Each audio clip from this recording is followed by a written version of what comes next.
Okay, so we're just filleting the fish that we've caught today, guys. I'm just going to make a little cut in through there. Nice sharp knife.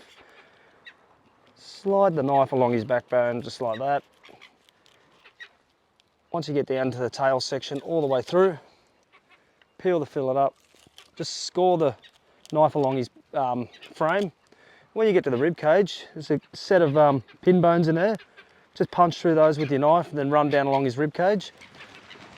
And there you have a beautiful boneless fillet, ready to go. Minimal meat left on the frame. Take the skin off that one, put him in the pan.